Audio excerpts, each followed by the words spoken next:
It's 2024, and despite the advancements with AI, developers are still in extreme demand. They're getting paid an insane amount of money, and whether you're an experienced developer or a complete beginner, one of the best things you can do to level up your skills in this year is learn a new language. That's why in this video, I'm going to share with you my top 5 programming languages that I recommend you learn in 2024. Starting off our list, we have JavaScript. Now, this consistently ranks in the top 5 most in-demand and popular programming languages in the world. It's really a language you can't go wrong learning, and something I recommend everyone has at least a little bit of understanding of. Now, the great thing with JavaScript is that it's beginner-friendly, it's easy to learn, and allows you to build a ton of different applications very quickly. Not only can you build websites, front-end user interfaces, but you can also work on the back end. You can use frameworks like Node.js. You can build mobile apps with things like React and React Native. And you can even go ahead and learn TypeScript on top of JavaScript and give yourself a more flexible language for working on larger systems.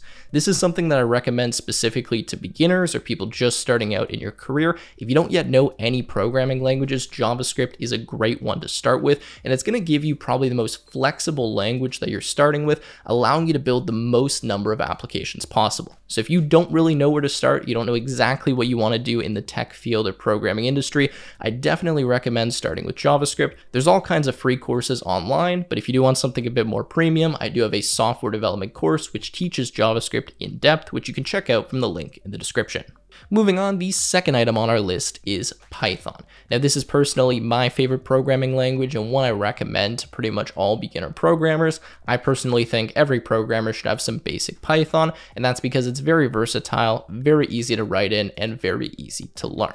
Now, just like JavaScript, Python is extremely popular. It's right up there in terms of demand and popularity. It just has some different use cases, and I'll kind of tell you which you should learn, JavaScript or Python, based on your interests. So Python is more suited towards automation, backend, and data science related tasks. If you're someone who's really interested in working on the front end, you want to be a full stack developer, you want to design websites, front end interfaces, etc., JavaScript's going to be better for you. If you're someone who's more interested in working with data, creating automation projects, you want to do machine learning apps, you want to work with AI, Python is going to be a better choice for you. With that said, you can still create things like websites and games with Python. It's just not quite as flexible as a language like JavaScript, and oftentimes you'll end up actually using a bit of JavaScript with your Python applications to get the full functionality that you're looking for. With that said, there is still great frameworks like Django and Flask where you can build full-fledged websites, and many have been built using languages like Python.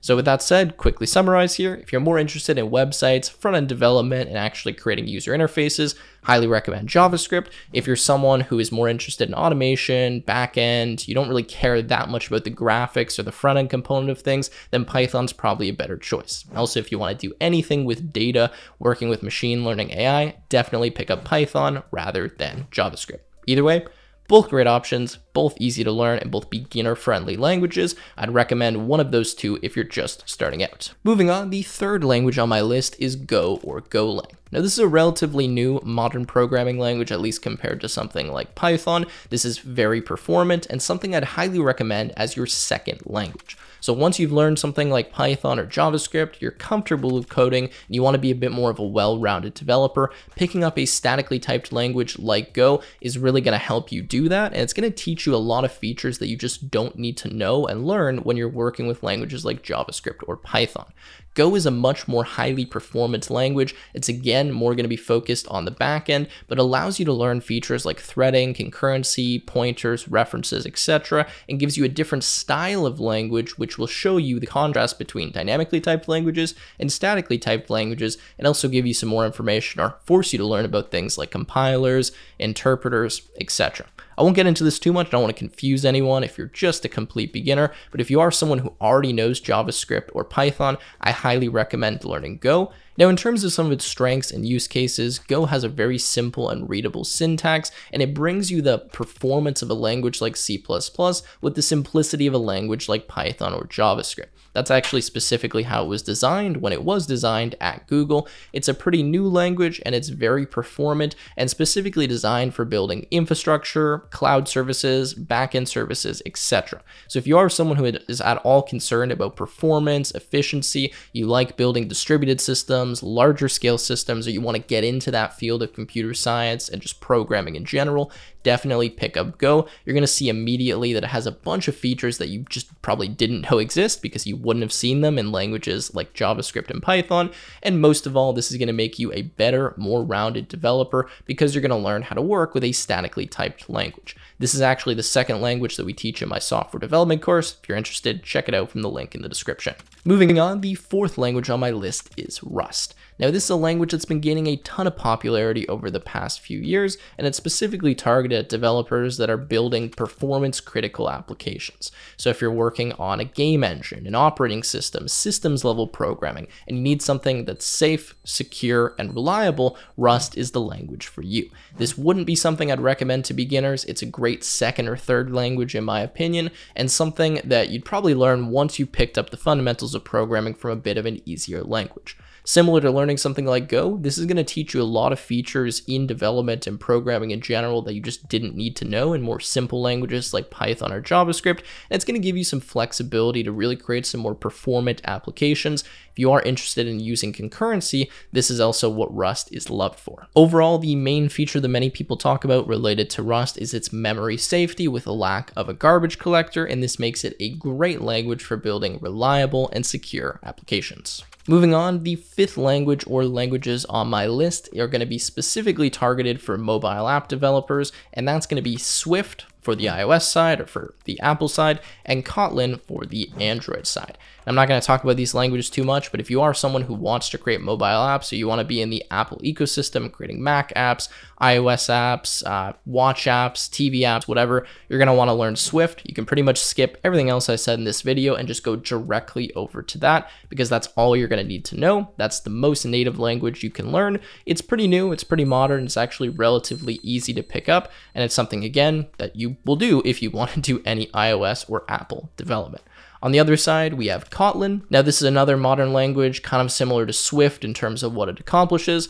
Relatively easy to pick up, has a lot of resources related to it, and a bit easier in my opinion to use than something like Java. Now, Java is also something you can do to build Android applications, but Kotlin is kind of the new way, or has been for a while now, to build Android applications. So if you do want to do mobile apps, skip what I said above and just go right into Swift or right into Kotlin. Those are going to be the only languages that you need to know. And if you need to pick up some small scripting language on the side, you can do that afterwards. So to quickly summarize here, if you are a complete beginner, I recommend going with Python or JavaScript for your first language. Once you've learned one of those, you can diversify a bit and learn a statically typed language like Go or Rust. If you're really focused on performance, optimizations, you think you might want to build things like operating systems and work with those low-level features, definitely go with Rust as an additional language. And if you are someone interested in iOS or Android development, then you can go with Swift or Kotlin, respectively. Now, at the end of the day, guys, programming languages really just are tools. You should always select the best tool for the job, and many of those tools are not listed in this video. That doesn't mean they're not great languages, it doesn't mean you shouldn't learn them.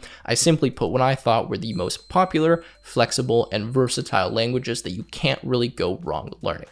So with that said, I'll wrap it up here. If you want to become a software developer as fast as possible, then check out my software development course from the link in the description. There is a free intro course there that tells you all the information you need to know before you make a commitment. I hope you guys enjoyed. If you did, leave a like, subscribe, and I will see you in the next one.